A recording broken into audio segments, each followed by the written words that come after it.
me. But I think that in all the Asian countries, women do need empowerment. So there is a lot of things that I'm doing myself also for women empowerment. I've been working with the tribal women in India, and I have been trying to get them to make their earnings double through adding creativity and making their way of weaving the fabric better, promoting it, giving it a new life, giving it a new branding. And I think all of us as women who are sitting here today and who get a chance to live a life with their heads up, with respect, should go out and extend their help towards people. We should not wait for a change. We should be the change ourselves, truly. And it is a duty as women that we go ahead and we help others. We don't wait that, okay, the government will do something, the social service organization will do something. We all can make a change in our own little ways. So if I could ask you, Ajita, there, because you are also a successful woman, have you faced any times in your life that women are being looked at as a sex object? So you know that I work with government, right? So I think it's an interesting thing because, you know, a lot of times there is a sense Why I'm talking is, sorry, let me interfere. Why I'm talking is because when you go out on the street or when you go out anywhere, you go very consciously actually. Right. Because you don't go like how the men go actually. You have to be conscious who is looking, who is not looking. So to me, this is very disturbing actually. I don't know how you feel it. So I'll answer this in, I guess, a little different way. So working in Rajasthan, Rajasthan's a very patriarchal state, right? And rural Rajasthan especially. So we work with rural farmers who tend to be men. So when I was first setting up this work, you know, I was the one in the field. I was the one that was going and meeting the farmers, and if there were any crises, like I was there. And that was something that was very uncomfortable for them. You know, they weren't used to this idea of a woman coming and telling them what to do or why business should work a certain way and shouldn't. And that really made them uncomfortable. It didn't make me uncomfortable, it made them uncomfortable, which I thought was interesting. But then I'll also then give this in a different perspective of, normally when I go to conferences, and I travel all over the world, people always like seeing this powerful CEO. And so there is this kind of tension that happens with certain men that will be like, you know, if I can get that, that's an achievement, right? Because it's sexy for us to have independence. It's sexy for us to have our own brains and mind. It's sexy for us to be aggressive. And it's really weird to me because it's not sexy. It's what business women do. I mean, you don't call a man sexy if he's independent or if he has, you know, speaks his mind. So there's these really weird stereotypes that come out, right? Women are considered to be aggressive and emotional if we're passionate, whereas men are considered to be charming, right? So there are these, I think, different connotations that come out. And, you know, I would move it a little beyond just saying a sex object. I would say that, you know, there's just these certain unspoken perceptions that come out if, you know, a woman's taking a different role or similar role to a man. And I think that that's something that's kind of there. Let me introduce is Kiran Srivastava, CEO of Molecule Communication. If I could ask you, Kiran, you are running a very successful PR company and you are not at merit. I don't know, you are not at merit now. You are very successful and you have been running the company for last 15 years, if I'm not mistaken. Don't you think when your parents find you a right partner for you, and if he doesn't match with the kind of persona that you have, do you think this is going to create problem for you in finding out the right bride? And if your would-be husband will be jealous of your activities, how will you adjust yourself? Are you going to have, or have you all found out your own partner and adjusted yourself? First of all, a good evening to all of you, and thank you, Satya, for having me here. Yeah, thank you. Before I say whatever questions you asked me, I want to say that I have a belief, with all the right intention, that men and women, according to me, are not equal. I feel they are different. That's what I believe in. As a woman, I need a man, and a man needs a woman. That's what my thinking is. Is it the biological need or something to do with the life? Yes, it is biological, it is emotional. I have my brother who has empowered me, he's a man. And I just feel that the beauty is to use the strength of a woman and the strength of a man and make it happen. More than there was a time when, yes, it was required to create that whole, facade of equality, which I agree, it is important. But I want to compete with a man as a professional, as a human being, not as a woman and man. I don't believe in that somehow. And coming to your question regarding the personal, yes, it is difficult. It was difficult for my parents to find the right guy because they would say, oh, she's very powerful, she's too independent. But I'm sure, हाँ, ज़्यादा कमाती है और बहुत ज़्यादा aggressive है, loud है. But I'm sure there is a man, and I have somebody in my life, of course, yes. And he empowers me because he's accepted me the way I am. And for everybody, there is somebody. It's just the match has to happen. And it can be between two human beings. It can be between two women also. Why are we looking at man and women wala thing so seriously in that way? Yeah? So this is my take, frankly speaking. All right. So, okay, let me come again to Archana now. You heard it what Kiran said now. She's telling that man and woman are not equal. Do you Yes. buy this idea? I think what she said, she's placed it very beautifully, that they're different and they need each other. I completely agree with her. But I think the point that when we try and say that we want them to be equal, the point that we're trying to make is we don't want women to be treated as second-class citizens. They've had enough of that for the longest times in their lives. And women are treated slightly differently in most households. In most Asian countries. I won't even say it's India. In fact, if we talk of independence, I would say so I remember I was flying out on a flight from one of the Middle East countries, and on the flight back, I couldn't thank myself enough for being born in India. I had just met a lot of Arabic women, and the event I did was with Pakistanis.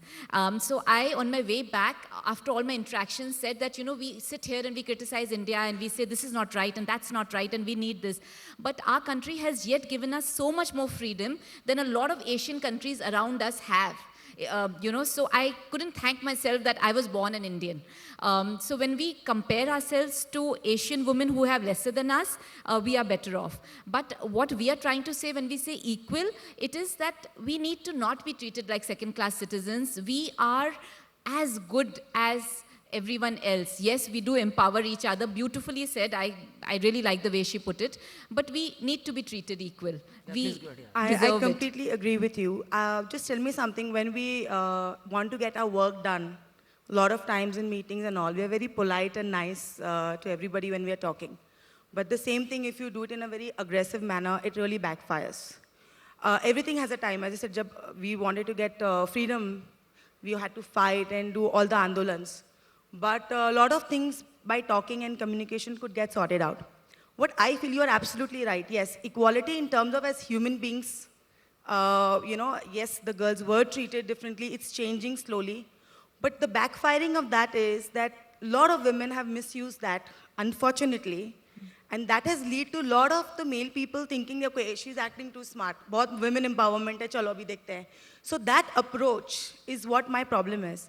Secondly, what is most important is, as you are doing fantastic job, basics. When a woman is educated and can take care of herself, that is empowerment.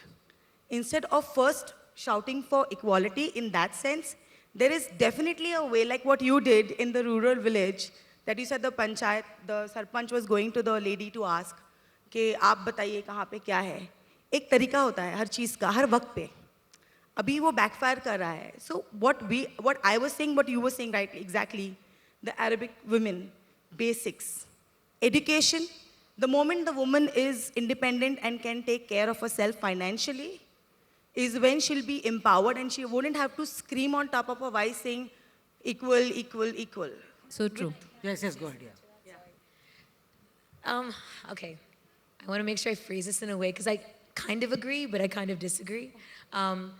Because there is a cultural mindset that's there no matter what, right? I mean, I grew up quite educated. I come from a very typical traditional Indian family. And that's why I think what Satya was trying to go to when he was asking this question, it's a real one. I think we should talk about it, right? Like today, when you're looking at a daughter-in-law coming into a family, whether you are well off or whether you're in a rural village, that there's that slight differentiation that's always there, right? Today, daughters are getting empowered. Daughter-in-laws are still somewhat backwards, right? So if you're coming in and finding even the perfect guy, how do you know his mom is not going to have certain different expectations of you, right? So we can be educated, we can get to the basics, but I think there's something that's like still missing in this wheel of empowerment that has to happen, right? Which is that when we talk about this whole idea of being equal, why is it that the expectation is that the woman should then still be the one who's taking care of the house, for example? Like, why can't men do that, right? So, like, there's something about, we can get to the basics. And so like, even the rural village women that we empowered, there was a period where they were getting disempowered because they were earning more than the husbands. And that became an ego clash for the husband, and it became an issue in the house. So the mother-in-law made her stop work. Not the husband. The mother-in-law made her stop work because she said, "Ki you cannot, mere bete ko niche nahi dikha sakte ho." Right. So there's this other dynamic here also, other than, you know, this basic. Agreed. But tell me, isn't a woman only playing that role? Isn't a woman is more powerful, has more strength emotionally, and you said multitasking, right? So if the mothers can, you know, train their kids from before, or playing the role in the family, they can really make a difference. So I'm trying to say indirectly, yes, women are a little more superior in terms of the emotional strength because of the beauty they have, but rightly put across. You said the mother-in-law, for example, was not making things happen. What if the mother-in-law would have put her foot down? For example, I'm just saying. So isn't even women have to play that role to empower other women? And that unity would definitely lead to the other men thinking that, boss, let's not take pangas with these women because they're all together. I think that also needs to be established, I feel. Yes, and if I can add to that, you know, I feel that the change has to come in the women themselves more than the men. So I think we all are in an age where we are the educated women, and the change will start coming when we bring up our children right. So when we bring up our sons right, and our daughters with the right attitude, the change will automatically be there. So I think the change has to actually come from the women and not the men. We keep standing on these, so many times I'm a part of these women empowerment conclaves, and sometimes the participants are women, the entire audience is also women. And I always think, how the hell are we going to make any change if all of us are going to be women sitting here, you know? So it's something that has to happen cohesively, but for the next generation, the change the women have to make themselves through the children. If I could ask you, Kiran, now, the topic which disturbs most of us, there is a rising case of violence against women. There is a less number of representation in parliament. India is being represented as a top rape capital of the entire world, actually. And Delhi is also being regarded as a top capital of rape. Don't you think these are the factors which make you feel very disturbing? Although, however you may say so, how will you justify your point that women are very powerful and they can go to any extent to protect themselves in a society where men can do anything and they can get away with influence? I don't think it's happening now that men can do anything and get away. I think Every we day all we are are reading in raising... the newspaper the rising case of violence See, happening. you will see that more in the uneducated sectors, more in the rural areas. Yes, in the cities also, no doubt. It happened with a fellow journalist there that sometimes back in 6 months. Yes, even in Mumbai it happened. Let me come to just before that. I'm sure everybody believes in something called prevention is better than cure. What do you mean by that? I'll explain. Yes. Yes, rapes are happening. A lot of violence against women is happening. We're fighting on it. We're working on it. There is something called creating workshops for the women in self-defense. When I say self-defense, it does not mean karate and judo, but various smart tricks that they can, you know, protect themselves, number one. Number two, a simple thing. Again, please not take me in the wrong sense, but if you go to an opera in Paris, you're expected to dress up in a certain way in opera, right? Similarly, I have seen this. you know, when you go to areas which is like really not a good area with all the men workers working there and living far away from their wives and everything, you don't have to wear a short skirt and go there. I'm not saying that can cause rape. I'm not saying that. What I'm trying to say is the way we follow things in other abroad countries, you know, okay, we don't have to spit or don't.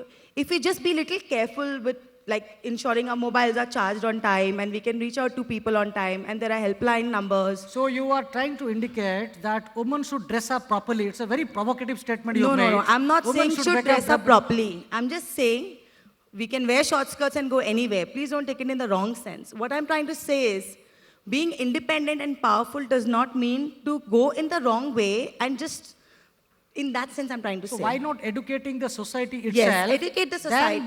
Then the atmosphere and situation becomes so. It's a Can slow we- can we- process. yeah, I It mean, will this take is time. making a point. Yeah, sorry.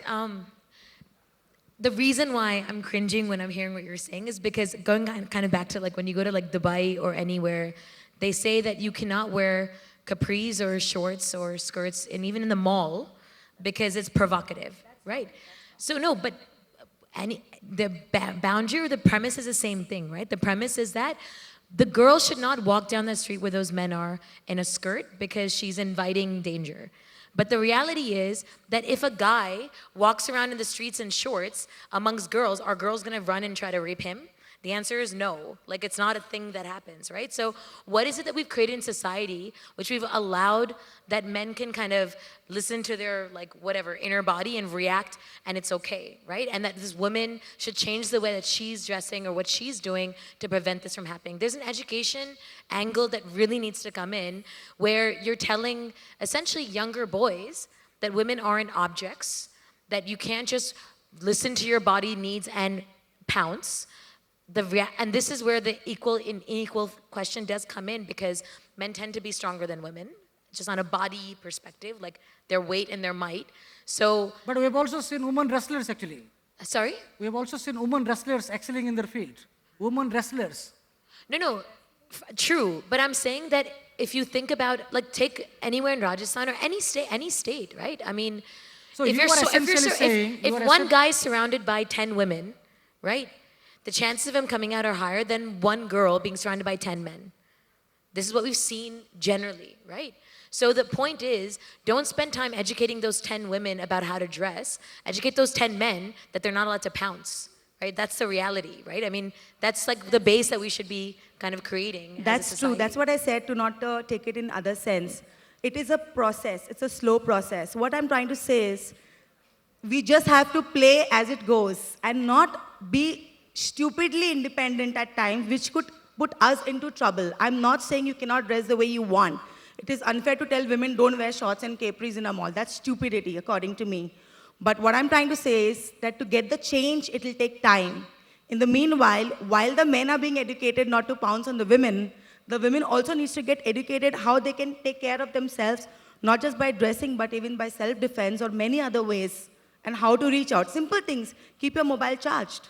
Simple things, when you're in a rickshaw, just message the number. Simple things. Lot of times, if you're a little careful, lot of things can be prevented. Okay, That's what I'm Archana, trying to coming say. to you, now, since this is a topic on women empowerment and whether women and men are treated equally, do you rely more on your father or mother? Do I? Sorry. Do you rely more on your father? Do you confide most of your things, or do you speak out your everything what you want to speak to your mother or father? Honest answer. So honestly, I am the only child of my parents, Okay. and I think being the only child, my parents are my best friends. Every time something good happens, even today, the first people I want to rush and tell that, Mom, do you know this happened? So it is with mother. them. Yeah. My mom I speak to more, but I confide in both of them. So this is a clear divide actually when it comes to expressing the issues or the problems, the emotions, the agony that one goes through. They confide more in women. Now coming, yes. Can you, I mean, you should ask all of us that question. The point because I that- go to my dad. So, I mean, I think it just depends. I mean, we're trying to, like, you're trying to create a you know, again, a box scenario. And what I think all of us are saying on this panel, it's not about boxes and stereotypes. It's about understanding that it's a gray area, that equality is not 1+1 here. It's really about understanding the strengths and assets of people, that women aren't always the only nurturing ones, they're also men. Women aren't always the ones that are weak, it's also men. Men aren't always the ones that are strongest, it's also women. I think the point is that we're trying to say that it's not about men and men or women. We're saying that it's a gender lens thing, right? And understanding both sides in the same way. So I'll tell you that I talk to my dad much more, and it's because Very good, yes. it's because he's an entrepreneur. So I can confide to him in a very different way. So I